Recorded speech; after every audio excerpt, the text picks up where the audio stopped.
Today I'm going to be breaking down how you can use Queen Charge LaLo here at Townhall 14 to 3-star any base. So here is the army composition that we are going to be using today, and honestly, Queen Charge LaLo does require a bit of skill. This isn't something you're going to be able to pick up overnight. This is 100% something you are going to need to practice, but with all that practice will definitely come the rewards, because this strategy can be exceptionally powerful. Looking at the troops, you'll see we of course have those 5 healers. Those are going to be coming in for the Queen Charge. We then have a multitude of other troops. The main portion of course going to be the balloons. Moving over to our spells, keeping it very simple. Some rage and some freeze.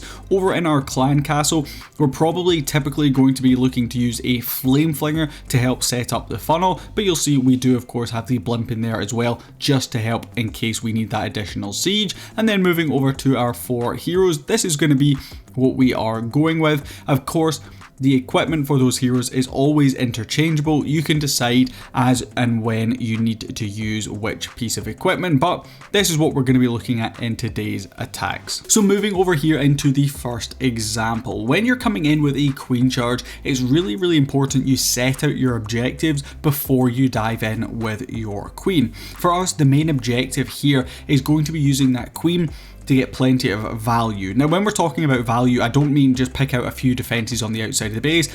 Typically, you're going to be wanting to charge your Queen into the interior of the base towards that town hall, picking off key structures like scatter shots, inferno towers, the enemy Queen, the clan castle troops, which is very important, and of course the town hall itself. So we're actually going to kick this one off by coming in with a flame flinger. It's going to start off the funnel down on this bottom section of the base. However, of course, we do have a cannon there, so we're going to be taking that down nice and quickly. We can then go ahead, get our flame flinger in and let it do its job. The main thing we're going to be looking for here, of course, pick off a couple of these outer defenses, but also to help create that funnel. We don't want our Queen to walk around this side, so we're using that flame flinger to get value and to clear out these buildings. Then of course over on this opposite side, we're going to basically be doing the exact same thing but with the king. We're looking to push him onto this scatter shot that is in this open compartment on the right hand side. Now what I would mention is currently on the king we are bringing the giant gauntlet.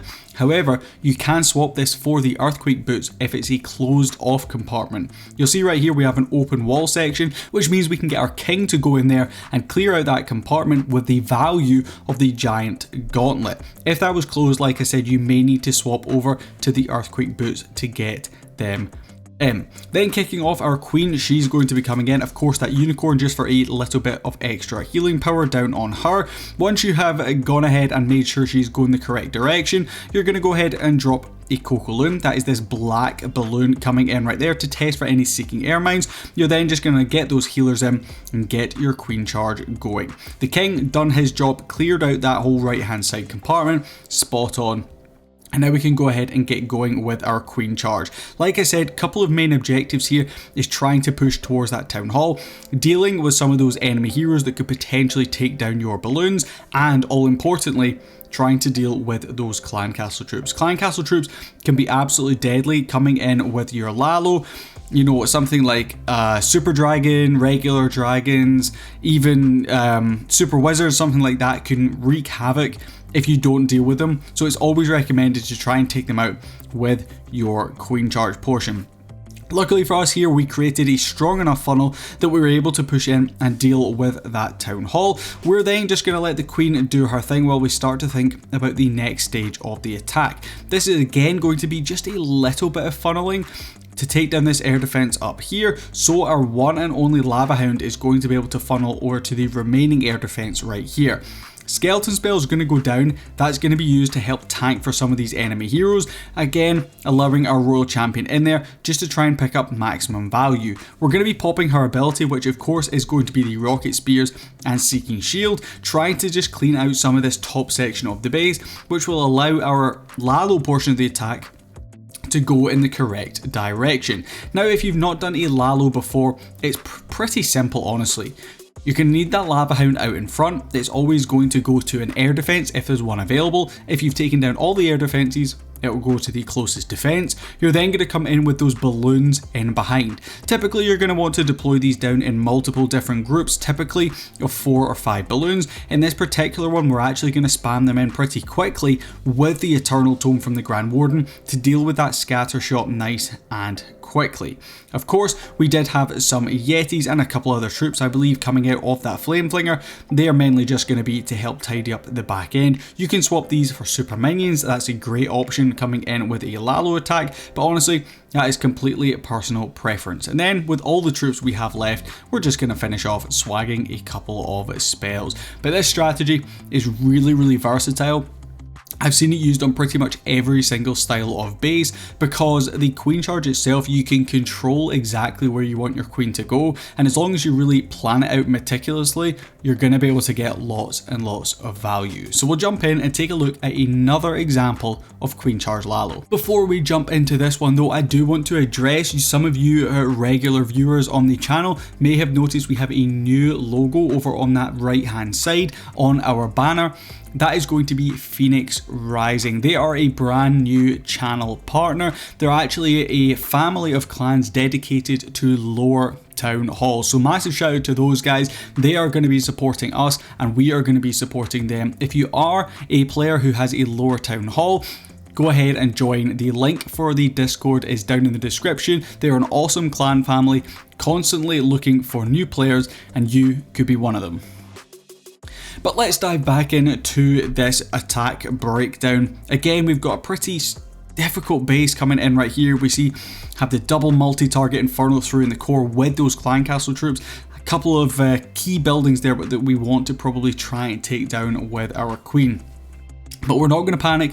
We're going to go about this the exact same way, setting up that funnel with our Flame Flinger coming in from the right hand side, looking just to get lots of value and of course start to create that funnel. Barbarian King's then going to be coming in from this top section of the base, potentially looking to push him down and in to this air defense compartment right here. Again, taking down air defenses that you probably don't want your lava hounds to lock onto.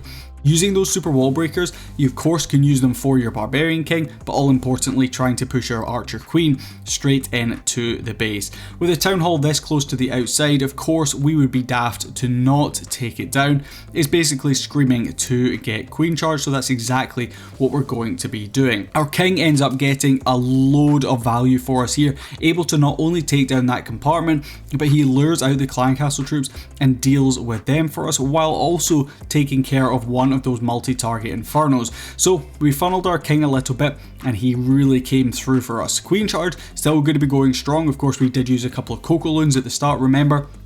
Those are going to be coming in to test for any Seeking Air Mines. We have the Flame Flinger just about to go down over on this right hand side. You'll see we have a Rocket Balloon going to be coming out with a couple of Yetis in behind. Royal Champions then going to make an appearance on the same side that we had the Flame Flinger coming in, and then we can go ahead and get on with our LaLo portion of the attack. Of course, pushing those balloons in, you can spread them out a little bit more than what we did in this attack, but of course trying to maximize the amount of value we get by placing down that rage spell when they're kind of in the biggest group, pushing into the heaviest compartments that might have Inferno Towers and stuff like that.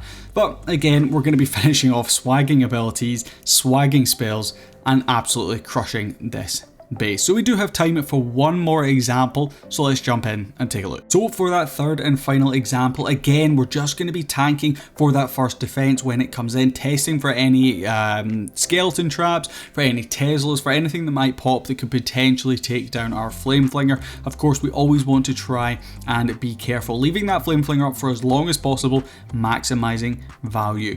King again going to be coming in just before that Queen charge, looking this time to probably push him in towards this single target Inferno. We're going to be using the skeleton spell in there to tank for the single target Inferno. Typically I find a skeleton spell to be far more effective than something like a freeze or an invisibility spell because it typically will last a little bit longer. Unfortunately for us here, we really don't get the value we were looking for from our King. We do try to protect him with that freeze spell, but really unfortunately those ice golems in the clan castle have really caused us some issues. At least he was able to take down those clan castle troops, but we really didn't get the value we were looking for. That single target Inferno is still up.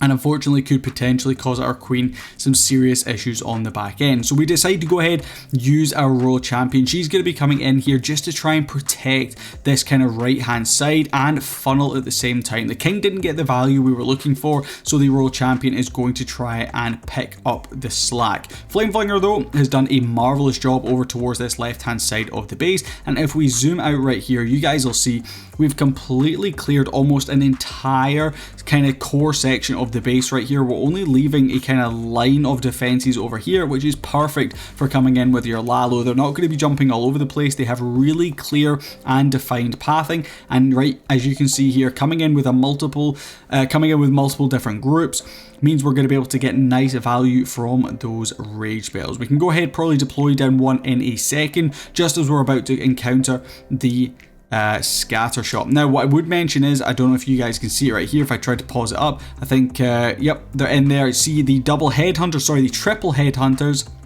We're going to catch them with our Eternal Tome ability, and they are going to be able to help us get through enemy royal champions, enemy queen, any enemy heroes that could potentially be left up on the back end. Really beneficial to bring them, and try to remember to deploy them down with your LaLo, so when you deploy down your Eternal Tome ability, you're going to be able to catch them as they go through. But that is the third and final example. If you guys did enjoy this video, the link for this army is of course down in the description, so you could go ahead and pick this one up. Honestly, it's a really fun army to use. LaLo is a strategy 100% I would recommend trying to learn if you haven't already, and don't forget to check out our brand new partners, Phoenix Rising. But thank you for watching, and I'll catch you guys in the next video. Peace.